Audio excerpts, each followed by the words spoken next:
50 साल के बाद सीरिया में घुसी इजरायली सेना। इतना ही नहीं, इजरायली सेना के टैंक सीरिया के राजधानी दमिश्क के करीब देखे गए हैं। इजरायली सेना ने गोलन हाइट्स पर कब्जा कर लिया है, जो कि इजरायल के लिए रणनीतिक लिहाज से बेहद अहम माना जा रहा है। इजरायल का दावा है कि उसका यह कदम अल्पकालिक है, लेकिन उसके इस कदम से सारे मुस्लिम देश भड़क गए हैं और उन्होंने इजरायल के इस कदम की कड़ी निंदा की है।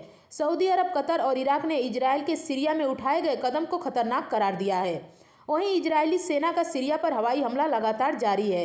इजरायल का कहना है कि वो सीरिया में इसलिए हमला कर रहा है कि सीरिया में रखे हथियार हमास हिजबुल्लाह के हाथ ना पड़े।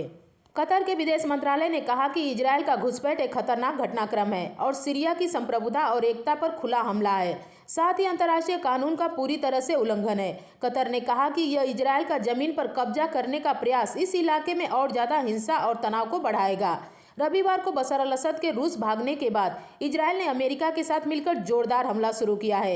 एक तरफ जहां इजरायल ने सीरिया पर 100 से ज्यादा हवाई हमले किए, वहीं अमेरिका ने भी सीरिया पर तोप के गोले बरसाए, जिसके बाद सऊदी अरब ने कहा कि इजरायल का यह कदम इस बात की पुष्टि करता है कि यहूदी देश अंतर्राष्ट्रीय कानूनों का लगातार उल्लंघन कर रहा है। साथ ही इजरायल चाहता है कि सीरिया अपनी सुरक्षा, स्थिरता और क्षेत्रीय एकजुटता को बरकरार नहीं रख पाए।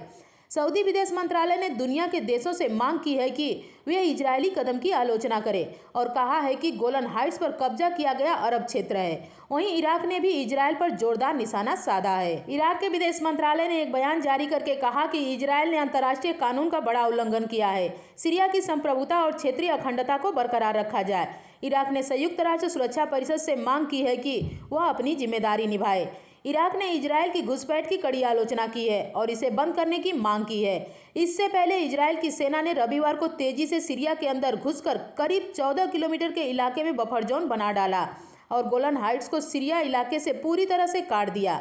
इजरायल के इस आक्रामकता को लेकर अब पूरे मिडिल ईस्ट में खलबली मची हुई है, क्योंकि उन्हें इस बात का डर है कि कहीं इजरायल इस हमले से ग्रेटर इजरायल बनाने का ख्वाब तो नहीं पूरा करना चाहता है।